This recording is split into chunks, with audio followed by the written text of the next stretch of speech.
ശിരൂപം കയ്യിൽ പിടിച്ചിട്ട് ഞാൻ പറഞ്ഞു, മാതാവേ നീ എന്നെ കാത്തുകുര്യൻ. ഞാൻ എറണാകുളം ജില്ലയിലെ പെരിങ്ങാല എന്ന സ്ഥലത്താണ് എൻ്റെ വീട്. ഞാനിപ്പോൾ സാക്ഷ്യം പറയാനായിട്ട് UK നിന്ന് ലീവ് എടുത്ത് ഇതിനു വേണ്ടി മാത്രം വന്നതാണ് ഇവിടെ. അപ്പോൾ എൻ്റെ ജീവിതത്തിൽ എനിക്ക് മാതാവ് 2 വലിയ അനുഗ്രഹങ്ങളാണ് തന്നത്. ഒന്ന്, സ്റ്റേജ് 3 ആയ ബ്രസ്റ്റ് ക്യാൻസർ എനിക്ക് സുഖപ്പെടുത്തി തന്നു. 2, എനിക്ക് UK വിസ തന്നു. ഇത് രണ്ടും ഈശോ എനിക്ക് തന്ന മാതാവിലൂടെ നേടിത്തന്നു കഴിഞ്ഞിട്ടുള്ള അനുഗ്രഹങ്ങളാണ്. ഞാൻ സൗദിയിൽ നഴ്സായിട്ട് വർക്ക് ചെയ്യുമായിരുന്നു. അപ്പോൾ എൻ്റെ ഫാമിലിയുടെ ഏറ്റവും വലിയൊരു ആഗ്രഹമായിരുന്നു UK പോകുക എന്നുള്ളത്. അങ്ങനെ ഞങ്ങളുടെ ഇഷ്ടത്തിന് ഞങ്ങൾ UK ഒരു ഏജൻസിയെ സമീപിച്ചു. എൻ്റെ ഒരു ഫ്രണ്ട് അവിടെ ഉണ്ട്, അവർ വഴി ഞങ്ങൾ ഏജൻസിയെ സമീപിച്ച് ഞങ്ങൾക്കൊരു വർക്ക് പെർമിറ്റ് കിട്ടി അവിടെ പോകാനായിട്ട്. അപ്പോൾ ഞാൻ എൻ്റെ സൗദിയിലുള്ള ജോലി റിസൈൻ ചെയ്തു COS വരാനായിട്ട് വെയിറ്റ് ചെയ്യുമായിരുന്നു. ആ സമയത്ത് ജോലി റിസൈൻ ചെയ്ത് കഴിഞ്ഞപ്പോഴാണ് ഏജൻറ്റ് പറയുന്നത് ആ വർക്ക് പെർമിറ്റിൽ COS കിട്ടില്ല, ഇപ്പം എന്തോ ഒരു തടസ്സമുണ്ടെന്ന് പറഞ്ഞു. അപ്പോൾ എൻ്റെ ഒരു ഫ്രണ്ട് പറഞ്ഞു, ഇങ്ങനെ കൃപാസനത്തിൽ നീ പോയി ഉടമ്പടി എടുക്ക്, അപ്പം എല്ലാം ശരിയാവുമെന്ന് പറഞ്ഞു. അപ്പോൾ എനിക്ക് അന്നേരം അവിടെ നിന്ന് ഞാൻ പോന്നിട്ടില്ലായിരുന്നു സൗദിയിൽ നിന്ന്. അപ്പോൾ ഞാൻ ഓൺലൈനിൽ അവിടെ നിന്ന് ഉടമ്പടി എടുത്തു. ഉടമ്പടി എടുത്തതിൻ്റെ 2ാമത്തെ ദിവസം ഈ ഏജൻറ്റ് തന്നെ വിളിച്ചിട്ട് എനിക്ക് വേറെ ഒരു ഇൻ്റർവ്യൂ തരികയും 2 ദിവസത്തിനുള്ളിൽ വർക്ക് പെർമിറ്റ് പുതിയത് കിട്ടുകയും അത് കഴിഞ്ഞ് ഞാൻ അവിടെ നിന്ന് COSന് വേണ്ടി സൗദിയിൽ നിന്ന് നാട്ടിലോട്ട് തിരിച്ചു പോന്നു. പോരുന്ന സമയത്ത് ഞാനിവിടെ എത്തിക്കഴിഞ്ഞ് കഴിഞ്ഞപ്പോൾ എനിക്ക് ജസ്റ്റ് ബ്രസ്റ്റിൽ ഒരു ചെറിയ തടിപ്പുള്ളതായിട്ട് തോന്നി. അപ്പോൾ ഞാൻ നഴ്സായത് കൊണ്ട് എനിക്ക് തന്നെ എക്സാമിൻ ചെയ്തിട്ട് ഞാൻ തന്നെ പോയി സ്വന്തമായിട്ടൊരു മാമോഗ്രാം ചെയ്തു. മാമോഗ്രാം ചെയ്തപ്പോൾ ചെയ്ത ടെക്നീഷ്യൻ എന്നോട് പറഞ്ഞു, നിനക്കറിയാമല്ലോ ഇതെനിക്ക് തോന്നുന്നത് ബ്രസ്റ്റ് ക്യാൻസറാണെന്ന് തോന്നുന്നു, അതുകൊണ്ട് ഇതിനൊരു ബയോപ്സി നമുക്ക് എടുക്കണമെന്ന് പറഞ്ഞു. അങ്ങനെ ഞങ്ങൾ ഞാൻ തന്നെ എൻ്റെ ഇഷ്ടത്തിന് അവിടെ വെച്ച് ഡോക്ടറെ പോലും കാണാതെ ബയോപ്സി എടുത്തു. ബയോപ്സി എടുത്ത് കഴിഞ്ഞിട്ട് ഞങ്ങൾ കാരിത്താസ് ഹോസ്പിറ്റലിൽ ഡോക്ടറെ കാണാനായിട്ട് പോയി. അവിടെ ചെന്ന് കഴിഞ്ഞപ്പോൾ ഡോക്ടർ പറഞ്ഞു വേറെ 1-2 ബയോപ്സി അവിടെയും കൂടെ എടുത്തു അവർ. അതെടുത്ത് സ്കാൻ ചെയ്തു, CT സ്കാൻ ചെയ്തു, MRI ചെയ്തു. ഇതെല്ലാം ചെയ്തിട്ട് ഡോക്ടർ പറഞ്ഞു ഇത് ഓൾറെഡി ഇത് ഒരു അഗ്രസീവായിട്ടുള്ള ക്യാൻസറാണ്, അതുകൊണ്ട് എനിക്കിപ്പോൾ വിസ കിട്ടി, ഞാൻ റെഡി ആയിട്ടിരിക്കുകയാണ്, എനിക്ക് ടിക്കറ്റ് മാത്രം എടുത്താൽ മതി. അപ്പോൾ ഓൾറെഡി വിസ കിട്ടിക്കഴിഞ്ഞ് കഴിഞ്ഞപ്പോൾ ഡോക്ടർ എന്നോട് പറഞ്ഞു, നീ ഈ വിസയ്ക്ക് പോയിട്ടുണ്ടെങ്കിൽ അവിടെ ചെന്നാൽ മരിച്ചു പോകും, UK ചെന്ന് കഴിഞ്ഞാൽ നിനക്ക് ട്രീറ്റ്മെൻറ്റ് കിട്ടാൻ ഒരു 6 മാസമെങ്കിലും എടുക്കും, അവിടെ ചെന്ന് നീ മരിച്ചു പോകുമെന്ന് പറഞ്ഞു. നീ ഇപ്പോൾ വിസയാണോ നിനക്ക് ജീവിതമാണോ വലുതെന്ന് ചോദിച്ചു. അപ്പോൾ എനിക്ക് എന്താ ചെയ്യേണ്ടതെന്ന് അറിയില്ലാത്തൊരവസ്ഥ വന്നു. ഞാനിവിടെ വന്നു ഇവിടെ വന്ന് ഉടമ്പടി എടുത്തു. അത് കഴിഞ്ഞ് അച്ഛനെ കണ്ടു, പ്രാർത്ഥിച്ചു. അച്ഛനോട് അതൊന്നും പറയാൻ പറ്റില്ല, കാരണം ഒരു വിഷയം പറയാൻ പറ്റുള്ളൂ എന്ന് അന്നിങ്ങനെ പറഞ്ഞു. അപ്പോൾ നമുക്കിപ്പോൾ ഇമ്പോർട്ടൻ്റ് ബ്രസ്റ്റ് ക്യാൻസറാണല്ലോ, അതുകൊണ്ട് ഞാൻ അതിനകത്ത് ബ്രസ്റ്റ് ക്യാൻസർ എന്ന് മാത്രം എഴുതി. എൻ്റെ വിസയും ടിക്കറ്റ് എടുക്കാനുള്ള എല്ലാ പേപ്പറുകളും എടുത്ത് കയ്യിൽ വെച്ച് അച്ഛനോട് ഇന്ന് പ്രാർത്ഥിച്ചപ്പോൾ ഞാനത് കയ്യിൽ വെച്ചു. അച്ഛനോട് ഞാനതൊന്നും പറഞ്ഞില്ല. അപ്പോൾ അത് കഴിഞ്ഞിട്ട് ഞാൻ വീട്ടിൽ ചെന്നിരുന്ന് പ്രാർത്ഥിച്ചു കഴിഞ്ഞപ്പം എനിക്ക് 2 വചനങ്ങൾ കിട്ടി. ഒന്ന് നമ്മൾ നിനക്ക് മുമ്പേ പോയി മലകൾ നിരപ്പാക്കുകയും ഇരുമ്പോടാമ്പലുകൾ തകർക്കുകയും പിച്ചള വാതിലുകൾ തകർക്കുക, അങ്ങനെ ഒരു വചനം, ഞാൻ വചനം ഏതാന്ന് മറന്നുപോയി. അങ്ങനെ ഒരു വചനം എനിക്ക് അന്ന് കിട്ടി. അത് കഴിഞ്ഞിട്ട് കിട്ടിയത് വൈദ്യസഹായം നിരസിക്കരുത്, വൈദ്യനെ സൃഷ്ടിച്ചതും ദൈവം തന്നെയാണെന്ന് ഞാൻ ബൈബിളിൽ നിന്നൊരു വചനം കണ്ടു. അപ്പോൾ എനിക്കൊരു ധൈര്യമായി, ഞാൻ പോയാലും എനിക്ക് ട്രീറ്റ്മെൻറ്റ് കിട്ടും, ദൈവം എന്നെ അനുഗ്രഹിക്കുമെന്ന് എനിക്ക് മാതാവ് പറഞ്ഞതായിട്ട് മനസ്സിലായി. അങ്ങനെ അപ്പോൾ ഞാൻ എൻ്റെ ആങ്ങൾ അന്നേരം ഒരു ആക്സിഡൻ്റായിട്ട് കിടക്കും. അപ്പോൾ എനിക്ക് വീട്ടിൽ ആരോടും പറയാൻ മേലാത്തൊരവസ്ഥയാണ്, എനിക്ക് വയ്യാന്നുള്ളത്. അപ്പോൾ ഞാൻ ഹസ്ബൻഡിനോട് പറഞ്ഞു നമുക്ക് ആരോടും പറയാതെ പോയി കഴിഞ്ഞില്ലെങ്കിൽ പിന്നെ അങ്ങനെ അവർ എല്ലാം വിഷമിക്കുമെന്ന് പറഞ്ഞ് ഞങ്ങൾ ആരോടും പറയാതെ, യാത്ര പോലും പറയാതെ, ബന്ധുക്കളോടൊന്നും യാത്ര പറയാതെ ഇവിടുന്ന് എത്രയും പെട്ടെന്ന് ഇന്ന ഡേറ്റിന് എനിക്ക് UK പോകണം മാതാവേ എന്ന് പറഞ്ഞു. ആ ഡേറ്റിന് മാതാവ് എനിക്ക് ടിക്കറ്റ് എടുത്ത് തന്നു. ആ ഡേറ്റിന് ഞാൻ UK ചെന്ന് കഴിഞ്ഞപ്പം അവിടെ അക്കോമഡേഷൻ റെഡിയില്ല. 1 മാസം കഴിഞ്ഞിട്ടാണ് ജോലിക്ക് കയറാൻ പറ്റുന്നത്. അപ്പം എൻ്റെ ഒരു ഫ്രണ്ടുണ്ട് ലിൻസി എന്ന് പറഞ്ഞ്, ആ ഫ്രണ്ടും ഫാമിലിയും എല്ലാം സപ്പോർട്ടീവായിരുന്നു. അവർ അന്ന് തൊട്ട് ഇന്ന് വരെ എൻ്റെ കൂടെ നിന്ന് എന്നെ സപ്പോർട്ട് ചെയ്യാൻ മാതാവ് എനിക്ക് മുമ്പേ അയച്ച ദൂതൻ എന്ന് പറഞ്ഞോടെ തന്നെയാണ് അവരൊക്കെ. അങ്ങനെ അവരുടെ വീട്ടിൽ ഞാൻ 1 മാസം നിന്നു. അവർ മാഞ്ചസ്റ്ററിലാണ്, എനിക്ക് സോക്കോണ്ടൻറ്റിലാണ് ജോലി കിട്ടിയേക്കുന്നത്. അവരുടെ വീട്ടിൽ നിന്ന് എല്ലാ ആഴ്ചയിലെന്ന് പറഞ്ഞു കഴിഞ്ഞോണം GP അപ്പോയിൻമെൻറ്റ്. അവിടെ ചെന്ന് കഴിയുമ്പോൾ നമുക്ക് BRP കാർഡ് കിട്ടണം, എന്നാലേ നമുക്ക് അവിടെ എന്തെങ്കിലും ചെയ്യാൻ പറ്റുള്ളൂ. അപ്പോൾ ഇതും എടുക്കാൻ എല്ലാത്തിനും ഈ ഫാമിലിക്കാരെന്നെ ഒരു 10 പ്രാവശ്യം എന്ന് പറഞ്ഞോട് ഈ 1 മാസത്തിനിടയ്ക്ക് അവിടെ നിന്ന് കൊണ്ടുപോയി തിരിച്ചു കൊണ്ടുവന്ന് ഡോക്ടറെ അടുത്ത് ചെന്നു. അവിടെ നിന്ന് നമുക്ക് ഇവിടുന്ന് ഡയഗ്നോസായിട്ട് വന്നാന്ന് പറഞ്ഞു കഴിഞ്ഞാൽ നമുക്ക് ജോലി കയറാൻ പറ്റില്ല എന്നെല്ലാവരും പറഞ്ഞേം കൊണ്ട്, അപ്പോൾ അവിടെ ചെന്ന് ഞങ്ങൾ പുതിയതായിട്ട് പിന്നെയും ഡോക്ടറെ കാണിച്ചു, ബയോപ്സി എടുത്തു. അപ്പോയിൻമെൻറ്റ് കിട്ടാൻ ഭയങ്കര പാടാണ് അവിടെ. പക്ഷെ മാതാവിനോട് ഓരോ പ്രാവശ്യം പോകുമ്പോഴും ഞാൻ ഈ മാതാവിൻ്റെ ഈ രൂപം കയ്യിൽ മുറുക്കെ പിടിച്ചും നേർച്ച വസ്തുക്കൾ ഉപയോഗിച്ച് ഞാൻ ഓരോ പ്രാവശ്യം ഡോക്ടറെ കാണാനായിട്ട് അപ്പോയിൻമെൻറ്റിന് ഏത് ഡേറ്റ് വേണമെന്ന് പറഞ്ഞ് ഞാൻ ഇടുന്നു. ആ ഡേറ്റ് എല്ലാം മാതാവ് എനിക്ക് തന്നു. അങ്ങനെ ആ ഡേറ്റിൽ ഞാൻ അവിടെ ഇത് സ്കാൻ ചെയ്തു, ബയോപ്സി 2ാമതെടുത്തു. ബ്രസ്റ്റ് ക്യാൻസർ, അഡ്വാൻസ്ഡ് ബ്രസ്റ്റ് ക്യാൻസറാണ്. ഓൾറെഡി ആക്സിലറി മെറ്റാസ്റ്റസിസായി. മീഡിയ സ്റ്റേണത്തില്ല, അന്നേരത്ത് കണ്ടില്ലായിരുന്നു ഡോക്ടർ. അതുകൊണ്ട് എനിക്ക് കീമോതെറാപ്പി തരാമെന്നൊക്കെ പറഞ്ഞ് ഡോക്ടർമാർ പ്ലാൻ ചെയ്തു. അതുവരെ എനിക്ക് ജോലിക്ക് കയറാൻ പറ്റിയിട്ടില്ലായിരുന്നു, അക്കോമഡേഷനൊന്നും ശരിയാവാത്തായിരുന്നു. അപ്പോൾ അത് കഴിഞ്ഞ് അക്കോമഡേഷൻ കിട്ടി, ജോലിക്ക് കയറി. 1 മാസം തികയുന്നതിന് മുമ്പ് എനിക്ക് ഫസ്റ്റ് കീമോതെറാപ്പിയുടെ അപ്പോയിൻമെൻറ്റ് കിട്ടി. അപ്പോൾ എനിക്ക് എന്ത് ചെയ്യണമെന്നറിയത്തില്ല. മാതാവിനോട് ഞാൻ പ്രാർത്ഥിച്ചു, മാതാവേ ഞാനിപ്പോൾ അവിടെ ചെന്ന് ഡ്യൂട്ടിയിൽ ചെന്ന് മാനേജരോട് പറഞ്ഞു കഴിഞ്ഞാൽ അവരെന്നോട് നാട്ടിൽ കയറി പൊക്കോളാൻ പറഞ്ഞു കഴിഞ്ഞാൽ ഞാൻ പോകേണ്ടി വരും, എന്ത് ചെയ്യുമെന്ന് എനിക്കറിയത്തില്ല മാതാവേ എന്ന് ഞാൻ പറഞ്ഞു. പ്രാർത്ഥിച്ച് കാശ് രൂപം വെച്ച് പ്രാർത്ഥിച്ച് കഴിഞ്ഞപ്പോൾ മാതാവ് എന്നെ ആശ്വസിപ്പിച്ച് ഓരോ വചനങ്ങളും തന്നിങ്ങനെ മനസ്സിൽ വരുത്തും. അങ്ങനെ ഞാൻ പ്രാർത്ഥിച്ച് ചെന്ന് കാശ് രൂപം ഇങ്ങനെ കയ്യിൽ പിടിച്ചുകൊണ്ടേ ഞാൻ പോയി മാനേജറെ കണ്ടിട്ട് ഞാൻ പറഞ്ഞു, ഇങ്ങനെ എനിക്കൊരു ബ്രസ്റ്റിൽ ഇങ്ങനെ ഒരു തടിപ്പ് പോലെ വന്നു, ബയോപ്സി ചെയ്തു, അത് ക്യാൻസറാന്ന് വന്നു, ഞാൻ എന്താ ചെയ്യേണ്ടത്, എനിക്ക് തിരിച്ചു പോയാൽ സാമ്പത്തികമല്ല, നാട്ടിൽ പോയാൽ ചികിത്സിക്കാൻ പറ്റത്തില്ലെന്ന് പറഞ്ഞു. അവരൊരു കുഴപ്പമില്ല, നിനക്ക് ഞങ്ങൾ ഫുൾ സപ്പോർട്ട് തരാം, നിനക്ക് പറ്റുന്ന പോലെ ജോലി ചെയ്താൽ മതി എന്ന് പറഞ്ഞു. അന്ന് മുതൽ ഇന്ന് വരെ ആ മാനേജർ ഒരു മാതാവിനെ പോലെ എൻ്റെ മുമ്പിൽ എന്നെ സഹായിക്കുന്നുണ്ട്.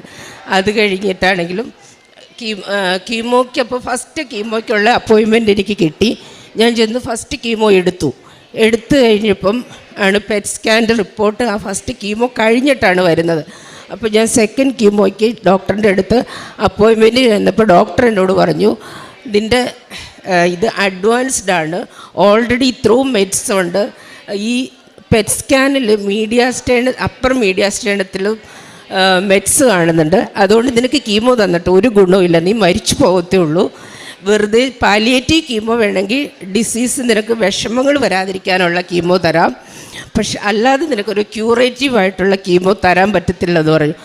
അപ്പോഴേക്കും എനിക്കാകെ ടെൻഷനായി. ഇവിടുന്ന് പിന്നെ ഞാൻ അപ്പോഴേക്കും തന്നെ എൻ്റെ ഹസ്ബൻഡിനും മക്കൾക്കുള്ള വിസയ്ക്ക് വെച്ചു, മാതാവിനോട് പ്രാർത്ഥിച്ചു. ആ കറക്റ്റ് ടൈമിൽ തന്നെ ഹസ്ബൻഡിനും മക്കൾക്കും 1 മാസത്തിനുള്ളിൽ അവിടെ വരാനും ഞങ്ങൾക്ക് വീടെടുത്ത് താമസിക്കാനും. അപ്പോൾ എനിക്ക് സപ്പോർട്ടിന് ആരും ഇല്ലായിരുന്നു. അപ്പോൾ അങ്ങനെ മാതാവിൻ്റെ ഫാമിലിയെ കൊണ്ടുവന്ന് തന്നു. അവിടെ അവരുടെ 2 മക്കളുടെയും ഹസ്ബൻഡിൻ്റെയും വിസ കിട്ടി.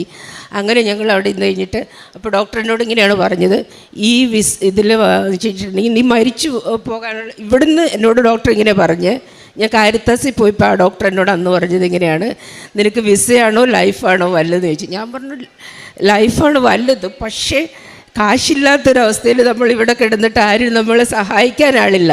അങ്ങനെ ഞാൻ മനസ്സിൽ വിചാരിച്ചിട്ട് ഞാൻ ഡോക്ടറോട് പറഞ്ഞിട്ട് അങ്ങ് പോയത്, ഞാൻ പിന്നെ വന്നോളാം. അപ്പോൾ എന്നോട് പറഞ്ഞു, നീ വീട്ടിൽ പോയി തീരുമാനം എടുത്തിട്ട് വരാനാണ് അന്ന് എന്നോട് പറഞ്ഞു വിട്ടത്, 1 വർഷം കഴിയാതെ പോകരുത്, വിസ ക്യാൻസൽ ചെയ്യാൻ പറഞ്ഞു. പക്ഷെ മാതാവിനോട് പ്രാർത്ഥിച്ച് ഞാൻ അവിടെ ചെന്ന് കഴിഞ്ഞപ്പോഴാണ് എനിക്കിങ്ങനെയുള്ള സഹായങ്ങളെല്ലാം മാതാവ് ചെയ്തു തന്നത്.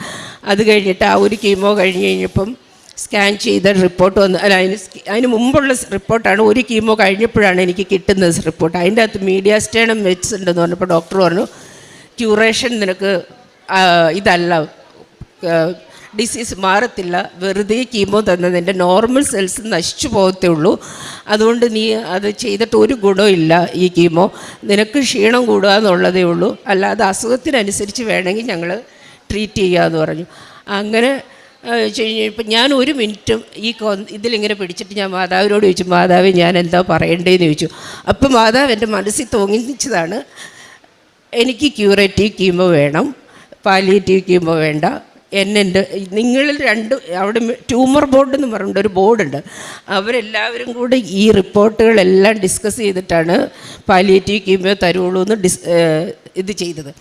അപ്പോൾ ഞാൻ പറഞ്ഞു, ഈ ട്യൂമർ ബോർഡിലുള്ള ഡോക്ടർമാരെക്കാളും എൻ്റെ മുമ്പിലിരിക്കുന്ന ഈ ഡോക്ടറെക്കാളും വലുതായിട്ട് ഒരു വൈദ്യൻ മുകളിലുണ്ട്. എൻ്റെ മാതാവും എൻ്റെ വൈദ്യനും ആ വൈദ്യനും എന്നെ കാത്തോളും.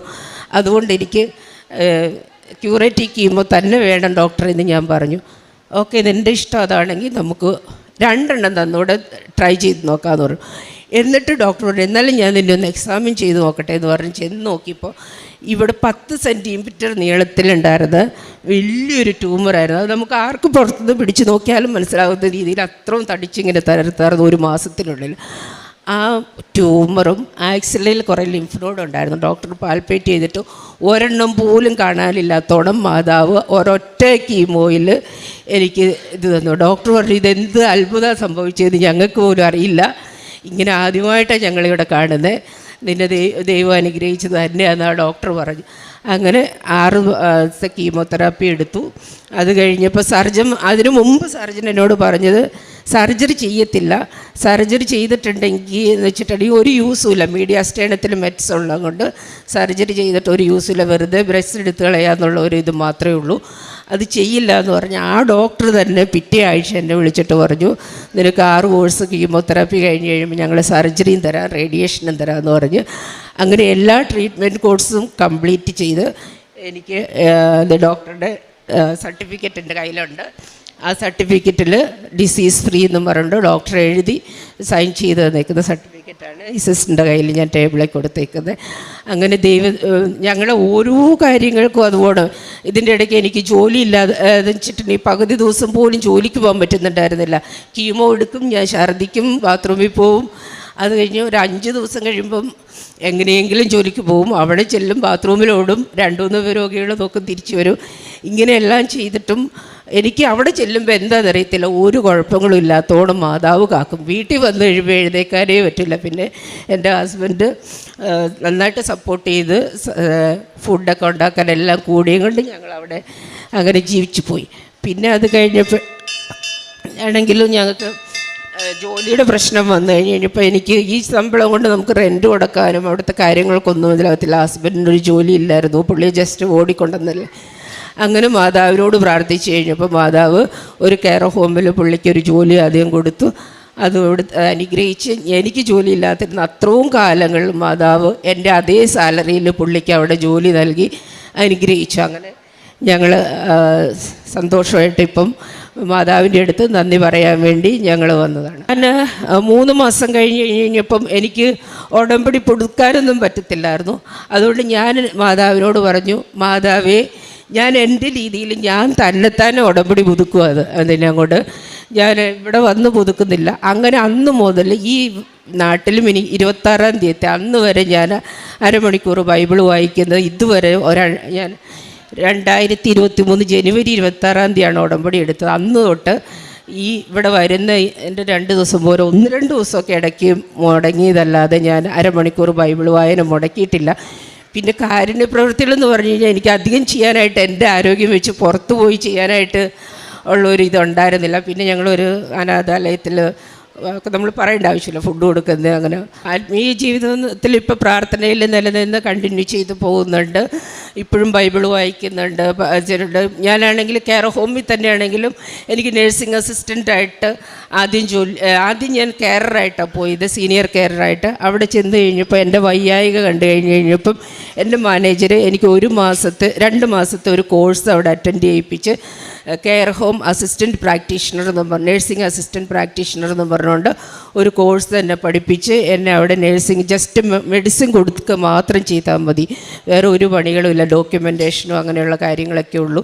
അങ്ങനെ അതിനുവേണ്ടി മാതാവ് എന്നെ അനുഗ്രഹിച്ചു. അത് കഴിഞ്ഞപ്പോൾ എനിക്ക് 2 എക്സാം, CBTയും OSCEയും 2 എക്സാം ഉണ്ടായിരുന്നു. CBT എഴുതാൻ ഞാൻ പോയി കഴിഞ്ഞപ്പോൾ എനിക്ക് ആദ്യത്തെ CBTക്ക് ഞാൻ ശരിക്കും പഠിച്ചൊന്നും ഇല്ല, പഠിച്ചതിനാകെ 10 ക്വസ്റ്റ്യനേ വന്നുള്ളൂ. അതിൽ 80% മാർക്ക് ഉണ്ടായാലേ പാസ്സാവുള്ളായിരുന്നു. പക്ഷെ ഞാൻ ഓരോ ക്വസ്റ്റ്യനും ആൻസർ ടിക്കിടുമ്പോഴും മാതാവിൻ്റെ ഈ ക്യാഷ് രൂപം ഞാൻ ഇങ്ങനെ കൈപിടിച്ച്, മാതാവേ, നീ എനിക്കിതിന് മാർക്കിടണം, നീ എനിക്ക് മാർക്കിടണം എന്ന് പറഞ്ഞ് അവിടെ നിന്ന് ഞാൻ റിസൾട്ട് വന്നു കഴിഞ്ഞപ്പോൾ എന്നെ തന്നെ അത്ഭുതപ്പെടുത്തിക്കൊണ്ട് മാതാവ് എനിക്ക് എന്നെ ജയം തന്നു. അത് കഴിഞ്ഞപ്പോൾ ഇച്ചിരി ഒരു അഹങ്കാരമായിപ്പോയി ശരിക്കും പറഞ്ഞു കഴിഞ്ഞിട്ടുണ്ടെങ്കിൽ. അത് ഞാൻ ഓസ്കി പഠിച്ചുകൊണ്ടിരുന്നപ്പോൾ മനസ്സിലായി, ഇത് ഞാൻ സൗദിയിലായിരുന്നപ്പോൾ ഞങ്ങൾക്ക് അവിടെ കുറേ ടെസ്റ്റുകളൊക്കെ ഉണ്ടായിരുന്നു, ഏകദേശം അതുപോലെയൊക്കെ. അപ്പോൾ അത് ഈസിയാണെന്ന് എനിക്ക് ചെയ്യാൻ പറ്റും എന്നുള്ളൊരു അഹങ്കാരം വന്നു കഴിഞ്ഞ് ഞാൻ അങ്ങനെ പോയി അത് എഴുതി കഴിഞ്ഞ് കഴിഞ്ഞപ്പോൾ ആദ്യത്തെ ചാൻസിൽ എനിക്കത് കിട്ടിയില്ല. ശരിക്കും പറഞ്ഞു കഴിഞ്ഞാൽ എഴുതിയിട്ട് ഈ സ്റ്റെപ്പ് പുറത്തേക്ക് ഇറങ്ങിയപ്പോൾ ഞാൻ ഓർത്തു, ഈ ഒരു കാര്യം ഞാൻ അത് ചെയ്തില്ലല്ലോ, ഞാൻ തോറ്റു പോകുന്നു. അതുകൊണ്ട് ഞാൻ 10 ഉണ്ട് നമുക്കവിടെ ചെയ്യാനായിട്ട്, എക്സാം പാസ്സാവാനായിട്ട്. അതിൽ 8 പാസ്സായി. ആ ഒരെണ്ണത്തിൽ മിസ്റ്റേക്ക് വന്നതും കൊണ്ട് 2 പാസ്സായില്ലായിരുന്നു. അത് കഴിഞ്ഞപ്പോൾ എനിക്ക് മനസ്സിലായി എൻ്റെ അഹങ്കാരം കൊണ്ട് പറ്റത്തില്ല, മാതാവിനെ തന്നെ പിടിക്കാതെ വെച്ചു. പിന്നത്തെ പ്രാവശ്യം പോയപ്പോൾ ഞാൻ ഈ കാര്യം എനിക്കറിയാമെങ്കിലും നീ അതെനിക്ക് മറന്നുപോയി ഞാൻ ആദ്യത്തെ പ്രാവശ്യം, പക്ഷേ നീ എന്നെ എല്ലാം ഉറപ്പിച്ച് തരണേന്ന് പറഞ്ഞു. 2ാമത്തെ അറ്റംപ്റ്റിൽ അത് ക്ലിയർ ചെയ്ത് ഇനി മാതാവിൻ്റെ അനുഗ്രഹത്തിന് വേണ്ടി പിൻ നമ്പറിന് വേണ്ടി ഞങ്ങൾ വെയിറ്റ് ചെയ്യുകയാണ്. സങ്കീർത്തനം 23 4-ാം തിരുവചനത്തിൽ അരുളി ചെയ്യുന്നു, മരണത്തിൻ്റെ നിഴൽ വീണ താഴ്വരയിലൂടെയാണ് ഞാൻ നടക്കുന്നതെങ്കിലും അവിടുന്ന് കൂടെയുള്ളതിനാൽ ഞാൻ ഭയപ്പെടുകയില്ല. തൻ്റെ രോഗാവസ്ഥകളും എങ്ങനെയാണ് 2 ഡോക്ടേഴ്സും, അതായത് UK-യിലും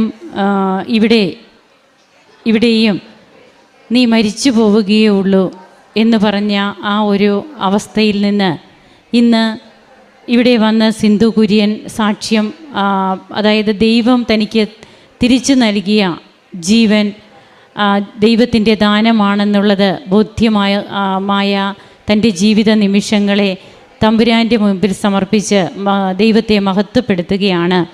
അങ്ങനെ തൻ്റെ രോഗവിവരങ്ങളെല്ലാം ഈ മകള് ക്ലിയറായിട്ട് പറഞ്ഞു. അപ്പോൾ 10 സെൻറ്റിമീറ്റർ ഉണ്ടായിരുന്ന ആ ഗ്രോത്തൊക്കെ അതെല്ലാം പിന്നീട് കാണുന്നില്ല. അതായത് അതിനു മുൻപ് വരെ ക്യൂറേറ്റീവ് കീമോ പറ്റില്ല, പാലിയേറ്റീവ് കീമോ അത് മാത്രമേ ഇതിനൊക്കെ പറ്റുകയുള്ളൂ. അതായത് പാലിയേറ്റീവ് എന്ന് പറയുന്നത് തന്നെ നമുക്കറിയാം, അത് പിന്നീട് ഒരു പ്രതീക്ഷയില്ല. ആ പ്രതീക്ഷയെല്ലാം നഷ്ടപ്പെടുന്ന പേഷ്യൻസിനാണ് പാലിയേറ്റീവ് കെയർ കൊടുക്കുക. അപ്പോൾ അങ്ങനെയുള്ള ഒരവസ്ഥയിൽ നിന്നൊക്കെ ഇന്ന് തൻ്റെ ഉടമ്പടി ജീവിതം തന്നെ എങ്ങനെ കൂടുതൽ ഉണർവുള്ള മകളാക്കി എന്നുള്ളതാണ് സിന്ധു ഇവിടെ പങ്കുവയ്ക്കുമ്പോൾ നമുക്ക് മനസ്സിലാകുന്നത്. പിന്നീട് തൻ്റെ ജോലിയിൽ എന്തൊക്കെയായിരുന്നു ബുദ്ധിമുട്ടുകൾ, അതിനൊക്കെ എങ്ങനെയാണ് തനിക്ക് ഒരു മാതാവിനെ പോലെ തൻ്റെ മാനേജർ തന്നോട് പെരുമാറി എന്നൊക്കെയാണ് ഈ മകൾ പറയുക. എൻ്റെ ഹസ്ബൻഡിൻ്റെ ജോലിയുടെ കാര്യവുമൊക്കെ പങ്കുവയ്ക്കുന്നുണ്ട്.